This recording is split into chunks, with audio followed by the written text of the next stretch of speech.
Hi అండి, welcome to my channel homely haven.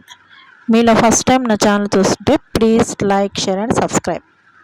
నేను రోజు చేసే డైలీ రొటీన్ అండి. ముందుగా పూజ అయితే చేసేసుకున్నాను.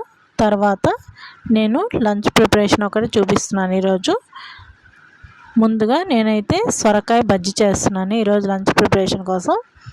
దాంట్లోకి సొరకాయ ముక్కలు కట్ చేసుకున్నాను, పచ్చిమిరపకాయలు, తర్వాత టమాటాలు ఒక 2 వేసాను, చింతపండు, పసుపు, ఉప్పు, జీలకర్ర, వెల్లుల్లిపాయ రెబ్బలు వేసానండి. కుక్కర్లో చేస్తున్నాను. ఇలాగా కుక్కర్ తీసుకొని దాంట్లో మనం కట్ చేసి పెట్టుకున్న కూరగాయ ముక్కలన్నీ వేసేయాలి.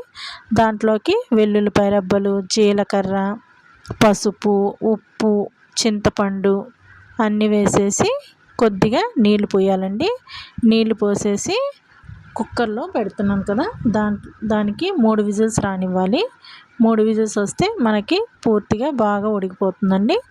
మనము కుక్కర్లో పెట్టేటప్పుడు కొద్దిగా నీళ్లు ఎక్కువగానే పోసుకోవాలండి. ఎందుకంటే ఈ మధ్య నీళ్ళు లేకపోతే పేలిపోతున్నాయి కదా, అందుకోసమని నేను కొద్దిగా ఎక్కువగానే పోస్తున్నానండి. కుక్కర్లో వాటర్ నీళ్ళు ఇంకిపోయినాయి అంటే కుక్కర్లు పేలిపోతున్నాయండి. అందుకోసం కొద్దిగా నీళ్ళు ఎక్కువైనా పర్లేదు అనేసి నేనైతే కొద్దిగా నీళ్ళు ఎక్కువగానే వేస్తున్నాను.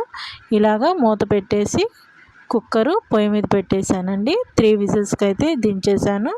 నీళ్ళు అయితే కొద్దిగా ఎక్కువే అయినాయండి, అయినా పర్లేదండి. మనం ఇంకొద్దిసేపు పొయ్యి మీద పెట్టుకుంటే అదైతే ఉడికిపోతుంది. ఇప్పుడు కుక్కర్లు చాలా పేలిపోతున్నాయండి, జాగ్రత్తగా ఉండండి. ఇలాగా కుక్కర్ అప్పర్ లిడ్ ఉంటుంది కదా, అట్లాంటివి తీసుకుంటే కొద్దిగా నీళ్ళు ఎక్కువగా వేసుకోవడమే మంచిదేనండి.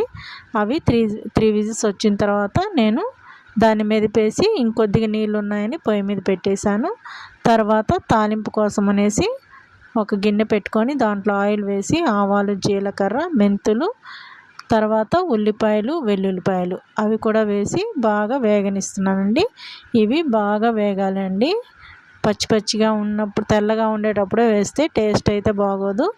ఎప్పుడైనా పప్పులకు కానీ ఇలా బజ్జీలు ఇటువంటి చేసినప్పుడు మనకి తాలింపు అయితే బాగా వేగాలి. ఇక్కడ అది కూడా కొద్దిగా ఉడికిపోతూ ఉందండి. ఇంకా కొద్దిగా నీళ్ళు ఉన్నాయి. దీంట్లోకి కొద్దిగా ఇంగువ, తాలింపులోకి ఎండుమిరపకాయలు కూడా వేసి బాగా గోల్డెన్ బ్రౌన్ కలర్, మరీ మాడిపోకుండా గోల్డెన్ బ్రౌన్ కలర్ వచ్చేంత వరకు బాగా వేగనిచ్చేసి దాంట్లో కొద్ది కరివేపాకు వేసుకున్నాను. తర్వాత మనము మెదిపి పెట్టుకున్న సొరకాయ కూడా వేసేసాను. సొరకాయ బజ్జీ వేసేస్తే బాగుంటుందండి. నీళ్ళగా ఉంటే బాగుండదు. కొద్దిగా నీళ్ళు ఉంటే కనుక ఉడకబెట్టుకోండి. నేను ఇంకొద్దిగా నీళ్ళు ఉన్నాయని ఉడకబెట్టేశాను. అంతేనండి, అయిపోయింది. దీంట్లోకి నేను ఈరోజు బీన్స్, క్యారెట్ కాంబినేషన్ ఫ్రై చేస్తున్నాను. ముందుగా స్టవ్ మీద ప్యాన్ పెట్టుకొని ఆయిల్ వేసాను. దాంట్లోకి ఆవాలు, జీలకర్ర, మినపప్పు, ఎండుమిరపకాయలు, ఉల్లిపాయలు, పచ్చిమిరపకాయలు, కరివేపాకు, కొద్దిగా పసుపు, ఉప్పు వేసేసి బాగా వేగనివ్వాలి. వేగిన తర్వాత దీంట్లోకి బీన్స్ ముక్కలు సన్నగా కట్ చేసి పెట్టుకున్నాను, ఇవి కూడా వేసేసి తర్వాత క్యారెట్ ముక్కలు కూడా వేసేసానండి. ఇవి బాగా మగ్గనివ్వాలి.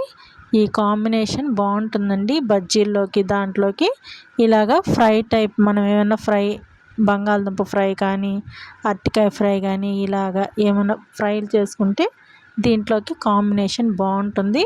ఇది సాంబార్, రసం, పప్పు అన్నిట్లోకి మంచి కాంబినేషన్ అండి. ఒకసారి ట్రై చేయండి, సింపుల్గా కూడా అయిపోతుంది. ఇలాగా బాగా వేగిన తర్వాత దీంట్లోకి కొద్దిగా నీళ్లు పోసి మూత పెట్టి కొద్దిసేపు మగ్గనిచ్చేయాలండి. ఎందుకంటే బీన్స్ అవన్నీ ఉడకాలి కదా, అందుకోసమని మూత పెట్టేసి నేనైతే కొద్దిసేపు మగ్గనిచ్చేసాను. ఇంకా కొద్దిగా నీళ్ళు ఉన్నాయండి. ఆ నీళ్ళు కూడా ఇంకిపోయిన తర్వాత దీంట్లోకి మనము కొద్దిగా పెసరపప్పు ముందుగానే ఉడకపెట్టి పెట్టుకున్నాను నేను, అవి కూడా వేసేయాలి.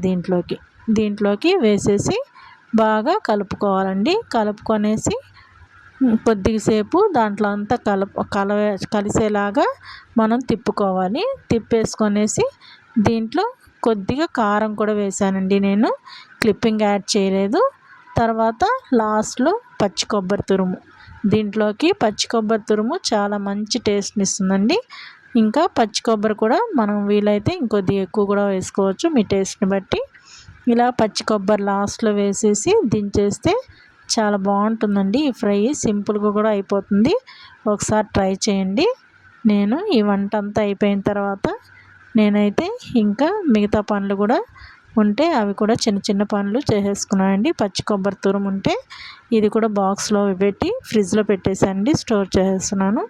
తర్వాత ఈ మధ్య వేరుశెనగపప్పు ప్యాకెట్లోనే ఉంచితే బాగా పురుగు పట్టేస్తుందండి. అందుకోసం నేను కూడా ఇవి కొద్దిగా ప్యాన్లో వేసి ఫ్రై చేసేసి పెట్టుకుంటే మనకి ఎన్ని రోజులైనా స్టోర్ ఉంటుంది. తర్వాత ఇలాగ నేను పోపుల డబ్బా కూడా సర్దేసుకున్నాను. అన్నీ అయిపోయినాయి అనేసి ఇలాగా